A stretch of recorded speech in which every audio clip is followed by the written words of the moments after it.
जो भी विद्यार्थी बीएसटीसी एग्जाम 2025 और फोर्थ ग्रेड एग्जाम की तैयारी कर रहे हैं दोस्तों, बीएसटीसी एग्जाम और चतुर्थ श्रेणी की तैयारी करने वाले सभी साथियों के लिए ये क्लास बड़ी इंपॉर्टेंट है। क्लास को आपको ध्यान से कंप्लीट पूरा देखना है। आज हम दोस्तों राजस्थान जी के इंपॉर्टेंट क्वेश्चन देखेंगे कि आपके एग्जाम में राजस्थान जी से किस टाइप से क्वेश्चन आएंगे, कौन से प्रश्न आपके मोस्ट इंपॉर्टेंट रहेंगे। तो चलिए साथियों क्लास का शुभारंभ करते हैं। क्लास का पहला क्वेश्चन आपके सामने पूछा है राजस्थान के जिले जहां से कर रेखा गुजरती है, जैसलमेर, जोधपुर, भरतपुर, बांसवाड़ा, डूंगरपुर, जालोर, बाड़मेर।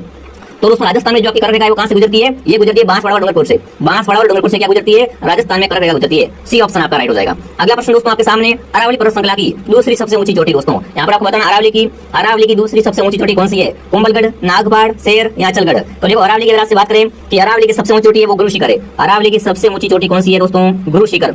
उसके बाद में दोस्तों अरावली की दूसरी सबसे ऊंची चोटी है वो आपकी शेर चोटी है, और ये कहां पर है दोस्तों? ये आपके सिरोही में। कौन सा उत्तर आपका सही रहेगा? सी ऑप्शन आपका सही रहेगा। अगला प्रश्न दोस्तों आपके सामने राजस्थान में खारे पानी के सर्वाधिक जिले किस जिले में है? मतलब कमेंट करना है यहाँ पर कि राजस्थान में खारे पानी के सर्वाधिक जिले है ना, वो किस जिले में है वो आपको बताना है। जयपुर, जोधपुर, नागौर या बाड़मेर। तो यहाँ पर आएगा नागौर। नागौर में सर्वाधिक क्या है दोस्तों? खारे पानी की जिले है। नागौर में क्या है सर्वाधिक? खारे पानी की जिले। चलिए दोस्तों आगे बढ़ते हैं। राजस्थान की सबसे पवित्र झील, फटाफट कमेंट करेंगे। राजस्थान की सबसे पवित्र झील कौन सी है? कोलायत, सिलीसेड, नक्की या पुष्कर। तो राजस्थान की दोस्तों सबसे पवित्र झील है वो आपकी पुष्कर झील है। पुष्कर झील क्या है? सबसे पवित्र झील मानी जाती है। अगला प्रश्न आपके सामने पूछा है राजस्थान के निम्न में से किस जिलों में बांका पट्टी फैली हुई है? बांका पट्टी कहो या कुबड़ पट्टी कहो, एक ही बात है। कहां पर दोस्तों है? भीलवाड़ा, नागौर, चूरू या सीकर। फटाफट कमेंट करेंगे। राजस्थान में कुबड़ पट्टी कहां फैली हुई है दोस्तों? ये फैली हुई है नागौर और अजमेर में, ठीक है ना। नागौर और अजमेर में क्या है दोस्तों? कुबड़ पट्टी फैली हुई है। क्या आपका उत्तर रहेगा? बी ऑप्शन आपका राइट रहेगा।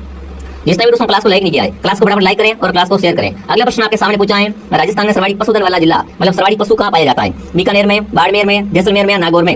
राजस्थान में सर्वाधिक पशु दोस्तों है वो आपके बाड़मेर जिले में पाए जाते हैं। सर्वाधिक पशु कहां पाए जाते हैं दोस्तों? राजस्थान के बाड़मेर जिले में। अगला प्रश्न दोस्तों आपके सामने ऊंट वध पर रोग अधिनियम है, ये राष्ट्रपति ने कब मंजूरी दी? दोस्तों यहाँ पर आपका अधिनियम कौन सा है? ऊंट वध रोग अधिनियम को राष्ट्रपति द्वारा कब मंजूरी प्राप्त हुई थी वो आपको बताना है। ऊंट क्या है दोस्तों? पालतू श्रेणी का आपका अपना पशु है, राज्य पशु है, ठीक है, ये आपको ध्यान रखना है। और दोस्तों ऊंट वध पर रोक है, इसको राष्ट्रपति ने कब मंजूरी दी थी? वो दोस्तों बिल्कुल आपकी दिसंबर 2014 में। दिसंबर 2014 में। सी ऑप्शन आपका सही है। अगला दोस्तों आपसे पूछा है जयपुर डेयरी का पहला पशु आहार संयंत्र लगाया गया। जयपुर डेयरी का साथियों पहला पशु आहार संयंत्र कहां लगाया गया? कालाडोरा में, या दोस्तों आपके फागी में, या चोमू में, या सांबर में। बहुत इंपॉर्टेंट क्वेश्चन दोस्तों आपका, तो कालाडोरा में। जो भी ऑप्शन है कमेंट कर रहा है शानदार कि जयपुर डेयरी का पहला पशु आहार संयंत्र कहां लगा था? कालाडेरा। अगला प्रश्न दोस्तों आपके सामने ऊंट को राज्य पशु का घोषित किया दोस्तों। ऊंट क्या है? अपने पालतू श्रेणी का राज्य पशु है, और ऊंट को राजस्थान का राज्य पशु है वो कब घोषित किया गया था? ये बच्चे को बताना चाहिए। अरे बच्चे को बताना चाहिए साथियों। राजस्थान में ऊंट महोत्सव का मनाते हैं, ऊंट महोत्सव बीकानेर में मनाते हैं, ठीक है। तो यहाँ पर आपका उत्तर हो जाएगा बिल्कुल 19 सितंबर 2014। 19 सितंबर 2014 क्या हुआ था दोस्तों? ऊंट को राज्य पशु घोषित किया गया था, ठीक है। अगला सवाल आपके सामने राजस्थान में बंजर और व्यर्थ भूमि है वो सर्वाधिक किस जिले में है? मतलब बंजर की बात करें, व्यर्थ भूमि वो सर्वाधिक कहां पर है? जोधपुर में, बीकानेर में, जैसलमेर में या बाड़मेर में। तो आपको पता है राजस्थान का सबसे बड़ा जिला जैसलमेर दोस्तों। यहाँ पर क्या है? सर्वाधिक व्यर्थ और बंजर भूमि है। सी ऑप्शन आपका सही हो जाएगा। अगला प्रश्न दोस्तों आपके सामने राजस्थान में सर्वाधिक उत्पादित होने वाली फसल कौन सी है? राजस्थान में कौन सी फसल क्या है आपकी सर्वाधिक उत्पादित होती है? गेहूं, ज्वार, बाजरा या मक्का। बताओ राजस्थान में सर्वाधिक कौन सी फसल उगाई जाती है दोस्तों? वो आपको बताना है। वो आपके राय का गेहूं। गेहूं क्या है? आपकी सर्वाधिक उत्पादित होने वाली फसल है। अगला प्रश्न दोस्तों आपके सामने भारत में हरित क्रांति के जन्मदाता है ना, भारत में हरित क्रांति के जन्मदाता थे वो कौन थे विद्यार्थियों? जो भी साथी बीएसटीसी एग्जाम की तैयारी कर रहा है साथियों, बीएसटीसी का पूरा कोर्स है वो आपको आरपी स्टडी ऐप में मिल रहा है, ठीक है ना। संपूर्ण आपको सभी विषय पढ़ाए जाएंगे, हर क्लास के बाद टेस्ट होगा, हर क्लास की आपको पीडीएफ मिलेगी। अगर आपने कुछ नहीं पढ़ाया, अगर वो कोर्स लेके आप तैयारी करते हो तो आपका नंबर आराम से आ जाएगा। तो फटाफट आरपी स्टडी ऐप को ज्वाइन कर लो। और दोस्तों जो विद्यार्थी फोर्थ ग्रेड एग्जाम की तैयारी कर रहे हैं, राजस्थान में चतुर्थ श्रेणी की तैयारी करने वाले उन साथियों के लिए भी कोर्स है वो आपको आरपी स्टडी ऐप में मिल जाएगा, तो वहां से भी आप ज्वाइन कर लो। कल से दोस्तों आपका एक क्लास है वो स्टार्ट होगी फोर्थ ग्रेड में, ठीक है। तो फटाफट आप जिसने भी ज्वाइन नहीं किया वो ज्वाइन करके घर बैठे शानदार तैयारी करें। अगली बार दोस्तों गवर्नमेंट जॉब लेने का शानदार तरीका आपके सामने है, ठीक है, तो इसको ज्वाइन कर लेना। और बताओ यहाँ पर भारत में हरित क्रांति के जन्मदाता है वो कौन है? भारत में हरित क्रांति के जन्मदाता दोस्तों वो थे आपके बिल्कुल कौन? एस.एम. स्वामीनाथन। कौन दोस्तों? आपके एम.एस. बिल्कुल स्वामीनाथन। चलिए दोस्तों आगे बढ़ते हैं। अगला प्रश्न आपके सामने काजरी शोध संस्थान कहां पर है? जोधपुर, जयपुर, जैसलमेर, बीकानेर। एक काजरी एक आफरी, दोनों इंपॉर्टेंट है। काजरी आफरी है दोस्तों, ये दोनों आपके जोधपुर जिले में है। कहां पर दोस्तों है काजरी आफरी? जोधपुर में। अगला सवाल आपके सामने क्या पूछा है? भूरी क्रांति का संबंध किससे है? दूध से, खाद्य पदार्थों से, शस्त्रों से या झींगा मछली से? भूरी क्रांति का संबंध पूछा भाई। भूरी क्रांति का संबंध दोस्तों है वो है खाद्यान्न से। किससे होगा? खाद्यान्न प्रसंस्करण से। तो जो भी ऑप्शन बी राइट कर रहा है, बी ऑप्शन आपका सही है दोस्तों। जिसने भी क्लास को लाइक नहीं किया है फटाफट क्लास को लाइक और सब्सक्राइब करें साथियों। आज हमारे फाइनल दोस्तों हैं वो बिल्कुल 5 लाख सब्सक्राइबर पूरे होने वाले, अपनी 5 लाख की फैमिली होने वाली है। तो फटाफट एक बार आप सभी सब्सक्राइब कर ले, वीडियो को लाइक भी करें और कमेंट करें लाठी सीरीज किस जिले में है? जालोर में, बीकानेर में, बाड़मेर में या जैसलमेर में? लाठी सीरीज क्या है दोस्तों? आपकी एक भूगर्भीय जल पट्टी है दोस्तों, जो कि कहां पर है? बिल्कुल लाठी सीरीज आपकी हो जाएगी जैसलमेर में। कहां पर दोस्तों? जैसलमेर में। अगला सवाल आपके सामने पूछा है राजस्थान में वस्त्र उद्योग का प्रसिद्ध नगर है ना, वस्त्र उद्योग के लिए दोस्तों राजस्थान का मैनचेस्टर, राजस्थान की वस्त्र नगरी, तो वो आपका होगा भीलवाड़ा। कौन सा जिला होगा? भीलवाड़ा दोस्तों। अगला प्रश्न पूछा राजस्थान की प्रथम औद्योगिक नीति किस वर्ष घोषित हुई? चलिए बताइए भाई, राजस्थान की पहली दोस्तों औद्योगिक नीति है, इसको किस वर्ष घोषित किया गया था वो आपको यहाँ पर बताना है। तो राजस्थान की प्रथम औद्योगिक नीति दोस्तों इसको घोषित कब किया गया था? वर्ष 1978 में। वर्ष 1978 में। सी ऑप्शन सही है। अगला प्रश्न पूछा संत पाबू जी के शिष्य है दोस्तों। पाबू जी है वो राजस्थान में ऊँटों के देवता है, ऊँटों के देवता। मारवाड़ में सर्वप्रथम ऊँट लाने का श्रेय है वो पाबू जी को दिया जाता है दोस्तों, ठीक है। और पाबू जी के शिष्य कौन होते हैं? रेबारी जाति। रेबारी राई का जाति क्या होती है? पाबू जी की लड़ाई होती है। अगला सवाल दोस्तों आपके सामने क्या पूछा है? जिला जिसमें लोक देवता रामदेव जी की समाधि है दोस्तों। देखो रामदेव जी की जन्म अगर बात करें, रामदेव जी की जन्म स्थल है वो दोस्तों आपका बाड़मेर जिला है, और समाधि है वो उनकी जैसलमेर में, ठीक है ना। रामदेव जी की समाधि स्थल है वो आपका रोनिका जैसलमेर, जहाँ पर क्या बढ़ता है दोस्तों? मारवाड़ का कुंभ मेला, जिसे रामदेवरा मेला कहा जाता है, वो बढ़ता है। तो ऑप्शन आपका सी आपका सही रहेगा साथियों, ठीक है। आगे बढ़े, अगला सवाल लिखते हैं।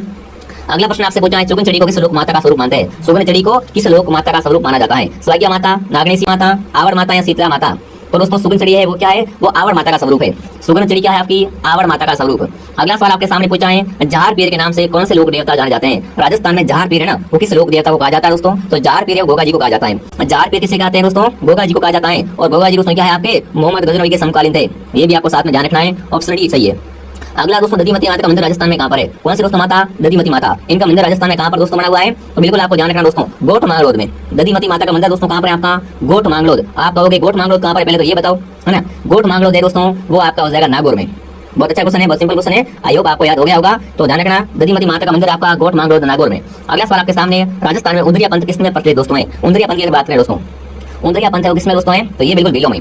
उंदरिया पंथ का संबंध किससे? भीलों से हो जाएगा। अगला सवाल आपके सामने क्या पूछा है? अलकिया संप्रदाय की स्थापना किसने की दोस्तों? राजस्थान की बात करें ना, राजस्थान में अलकिया संप्रदाय की स्थापना करने वाले कौन थे? तो वो दोस्तों आपके थे लालगिरी, स्वामी लालगिरी दोस्तों। इन्होंने क्या किया था? राजस्थान में अलकिया संप्रदाय की स्थापना की थी। अगला लोद्रवा प्रसिद्ध दोस्तों। लोद्रवा है वो किसके लिए प्रसिद्ध है दोस्तों? है जैनियों के लिए, सिखों के लिए, जाटों के लिए, राजपूतों के लिए। लोद्रवा प्रसिद्ध दोस्तों है। लोद्रवा है किसके लिए प्रसिद्ध दोस्तों? ये जैनियों के लिए है। लोद्रवा किसके लिए है? जैनियों के लिए प्रसिद्ध दोस्तों। गलियाकोट का उर्स है वो किस जिले में पड़ता है? लो बताओ भाई, गलियाकोट का उर्स किस जिले में आयोजित होता है? तो गलियाकोट आपका स्वयं कहां पर है? डूंगरपुर में। यहीं पे क्या बढ़ता है? गलियाकोट का उर्स बढ़ता है। अगला सवाल, तारकिन का उर्स कहां बढ़ता है?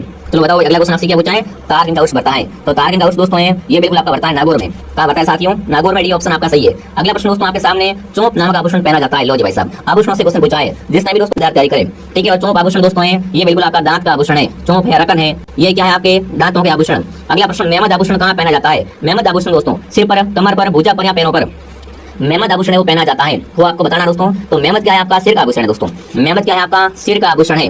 अगला प्रश्न आपके सामने पूछा है, निम्न में से कौन से स्थान पर इतिहास में जोर होने का उल्लेख नहीं है? इनमें से ऐसा कौन सा स्थान है जहां पर आपका जोर का उल्लेख नहीं मिलता है? तो वो आपका सिरोही। सिरोही में क्या है दोस्तों? इतिहास में कोई भी जोर का उल्लेख है वो नहीं मिला है। ऑप्शन डी आपका सही है। अगला प्रश्न, राजस्थान में दानचंद चोपड़ा की हवेली कहां पर है?